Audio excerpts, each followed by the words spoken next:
ಕಾಳು ಸಾಂಬಾರು. ಇವತ್ತಿನ ರೆಸಿಪಿ ಮೊಳಕೆ ಕಟ್ಟಿದ್ದು ಕಾಳು ಸಾಂಬಾರು ಮಿಕ್ಸು ಎಲ್ಲ ತೊಗೊಂಡಿದ್ದೀನಿ. ಹೆಸರು ಕಾಳು, ಹುಳ್ಳಿಕಾಳು ಮತ್ತು ಕಡಲೆಕಾಳು ಕಾಣಿಸೋದಿಲ್ವಲ್ಲ ಸುಷ್ಮಾ? ಸ್ವಲ್ಪ ಹಾಕಿದ್ದೀನಿ, ಜಾಸ್ತಿ ಹಾಕಿಲ್ಲ. ಆಮೇಲೆ ಇವಾಗ ರುಬ್ಬಕ್ಕೆ ಏನೇನು ಬೇಕಾದ್ರೆ ಈರುಳ್ಳಿ, ಬೆಳ್ಳುಳ್ಳಿ, ಕರಿಬೇವು, ಕೊತ್ತಂಬರಿ, ಒಣಮೆಣ್ಸಿನ್ಕಾಯಿ ಮತ್ತು ಬ್ಯಾಡಿಗೆ ಮೆಣಸಿನ್ಕಾಯಿ, ಕಾಯಿ ಮತ್ತು ಪೌಡ್ರಾ ಮತ್ತು ಧನಿಯಾ ಪೌಡ್ರ್. ಖಾರಕ್ಕೆ ಮೆಣಸಿನ್ಕಾಯಿ ಹಾಕಿದೆಯಲ್ಲ, ನಾನು ಅರ್ಧ ಹೋಳು ಕೊಬ್ಬಿಟ್ಟು ಇದು ಮಾಡ್ಕೊಂಡಿದ್ದೀನಿ.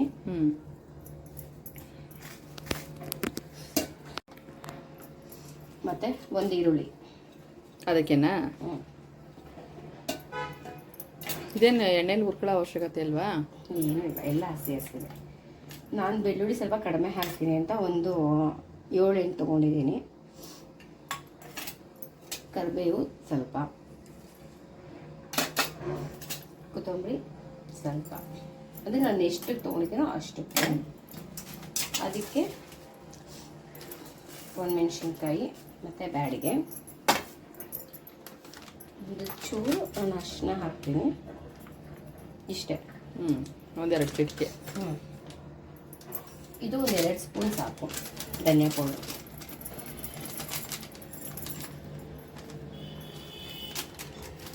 ಆಮೇಲೆ ನಾನು ಜೀರಿಗೆ ಇದಕ್ಕೆ ಹಾಕೋತೀನಿ.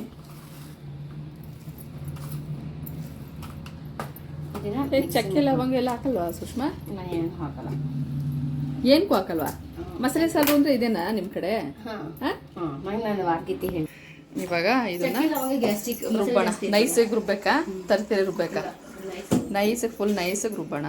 ಇಷ್ಟು ನೈಸಾಗಿ ರುಬ್ಕೋಬೇಕು. ಇವಾಗ ಒಗ್ಗರಣೆಗೆ ಕುಕ್ಕರ್ ಇಟ್ಕೊಂಡಿದ್ದೀವಿ. ಒಗ್ಗರಣೆಗೆ ಎಷ್ಟು ಬೇಕೋ ಅಷ್ಟು ಎಣ್ಣೆ ಹಾಕೋಬೋದು. ತುಪ್ಪ ಹಾಕೋಬೋದೇ ಸುಷ್ಮಾ? ಬೇಡವಾ? ತುಪ್ಪ ಏನು ಬೇಡ. ಇದಕ್ಕೆ ಎಣ್ಣೆ ಹಾಕಿದ್ರೆ ಟೇಸ್ಟು. ಆಮೇಲೆ ತುಪ್ಪ ಹಾಕೋಬೋದು ಊಟ ಮಾಡಬೇಕು ಅಂದ್ರೆ ಅನ್ನಕ್ಕೆ. ಅನ್ನಕ್ಕೆ ತುಪ್ಪ ಹಾಕೊಂಡು ತಿನ್ಬೋದು. ಇದಕ್ಕೆ ಏನು ಹಾಕಿಲ್ಲ, 1-2-3 ಸ್ಪೂನ್ ಎಣ್ಣೆ ಹಾಕಿದ್ದಾರೆ ಅಷ್ಟೇ. ಒಂದು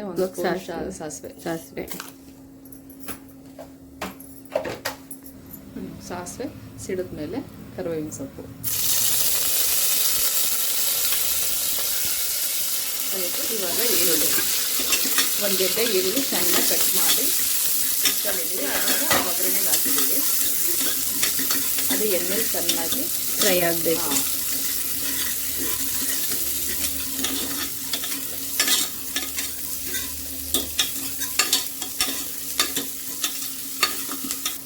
ಈರುಳ್ಳಿ ಕಲರ್ ಚೇಂಜ್ ಆದ್ಮೇಲೆ ಇವಾಗ ಏನು ತೊಳೆದಿಟ್ಕೊಂಡಿರ್ತೀವಲ್ಲ ಅದನ್ನು ಮೊಳಕೆ ಕಾಳು ಅದನ್ನೆಲ್ಲ ನೀಟಾಗಿ ಹಾಕಿ ಫ್ರೈ ಮಾಡಬೇಕು. ಚೆನ್ನಾಗಿ ಬಾಡಿಸ್ಬೇಕಾ? ಹಸಿ ಸ್ಮೆಲ್ ಹೋಗ್ಬೇಕಂತ ಎಣ್ಣೆಲಿ ಕ್ಲೀನಾಗಿ ಅದು ನೀರಿನ ಅಂಶ ಏನಿದೆಯೋ ಕಾಳು ತೊಳೆದಿದ್ದು ಅದನ್ನೆಲ್ಲ ಹೋಗಿ ನೀಟಾಗಿ ಅದು ಎಣ್ಣೆಲೇ ಫ್ರೈ ಆಗಿ ಹೋಗಬೇಕು. ಇದು ಹಸಿ ವಾಸನೆ ಎಲ್ಲ ಹೋಗಿದೆ. ಹಸಿ ವಾಸನೆ ಹೋಗಿದೆ.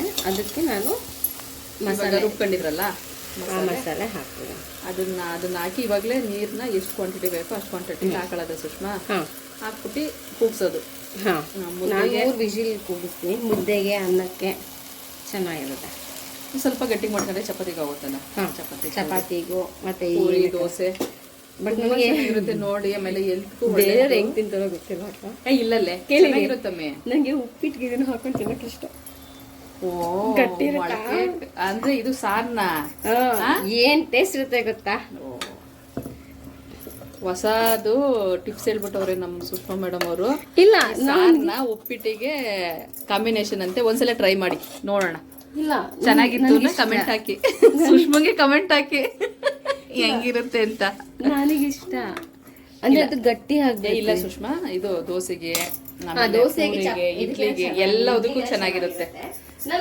ಸ್ವಲ್ಪ ಇದನ್ನ ಮಾಡ್ಕೊಂಡ್ರೆ ಮುದ್ದೆ, ಅನ್ನ ಸ್ವಲ್ಪ ಗಟ್ಟಿಗೆ ಮಾಡ್ಕೊಂಡ್ರೆ ಚಪಾತಿ, ಪೂರಿ, ದೋಸೆ ಎಲ್ಲದಕ್ಕೂ ಚೆನ್ನಾಗಿರುತ್ತೆ. ರುಚಿಗೆ ತಕ್ಕಷ್ಟು ಉಪ್ಪು. ನಾನು ನಾರ್ಮಲಾಗಿ ಹಾಕಿದ್ದೀನಿ, ಜಾಸ್ತಿ ಹಾಕಲ್ಲ. ಸುಷ್ಮಾ ನೀನು ಯಾಕೆ ಕಲ್ಲುಪ್ಪು ಹಾಕಲ್ಲ? ನನಗೆ ಕಲ್ಲುಪ್ಪಲ್ಲಿ ಅಷ್ಟು ಅಳತೆ ಗೊತ್ತಾಗಲ್ಲ. ಪುಡಿ ಉಪ್ಪಲ್ಲಿ ಮಾಡಿ ರೂಢಿ ಆಗಿ ರೀಸನ್ ಇಷ್ಟೇ ಫ್ರೆಂಡ್ಸ್. ಯಾಕೆಂದ್ರೆ ಸುಷ್ಮಂಗೆ ಅಳತೆ ಗೊತ್ತಾಗಲ್ಲ ಅಂತ ಕಲ್ಲುಪ್ಪಲ್ಲಿ ಸ್ವಲ್ಪ ಜಾಸ್ತಿ ಹಾಕ್ಬಿಡ್ತೀನಿ. ಆದ್ರೆ ಪುಡಿ ಉಪ್ಪಲ್ಲಿ ಕರೆಕ್ಟಾಗಿ ಮೆಜರ್ಮೆಂಟ್ ಅಂದ್ರೆ ಗೊತ್ತಾಗಲ್ಲ ಅಳತೆ. ಇಲ್ಲ ಅಂದ್ರೆ ಕಡಿಮೆ ಆ ಥರ ಹಾಕ್ಬೇಕು. ಇವಾಗ ಉಪ್ಪು ಖಾರ ನೋಡ್ಕೊಂಡು ನಿಮ್ಗೆ ಅದ ಅದು ಸ್ವಲ್ಪ ನೋಡ್ಕೊಂಡು ಚೆನ್ನಾಗಿ ಕುದಿಸ್ಬಿಟ್ಟು ಕುದ್ದಾದ್ಮೇಲೆ ಮುಚ್ಚಳ ಮುಚ್ಚದ. ಇವಾಗ ಕುದೀತಾ ಇದೆ. ಸುಮ್ಮನೆ ಹಂಗೆ ಕುದಿ ಬಂದು ಉಪ್ಪು ಖಾರ ಎಲ್ಲ ನೋಡ್ಬಿಟ್ಟು ಆಮೇಲೆ ಮುಚ್ಚಳ ಮುಚ್ಚೋದಷ್ಟೇ. 3 ವಿಸಿಲ್ ಹೊಡ್ಸಿದ್ರೆ ಸಾಂಬಾರು ರೆಡಿ. ಮೊಳಕೆ ಕಟ್ಟಿ ಸಾರು ಏನು ಸುಷ್ಮಾ? ಮೊಳಕೆ ಕಟ್ಟಿ ಸಾಂಬಾರು ರೆಡಿ. ಮುದ್ದೆ ಜೊತೆ, ಅನ್ನೋ ಜೊತೆ, ಚಪಾತಿ, ನಿಮ್ಗೆ ಯಾವುದು ಫೇವ್ರೇಟೋ ಅದ್ರ ಜೊತೆ ಸೂಪರ್ ಆಗಿರುತ್ತೆ. ಒಂದ್ಸಲ ಟ್ರೈ ಮಾಡಿ.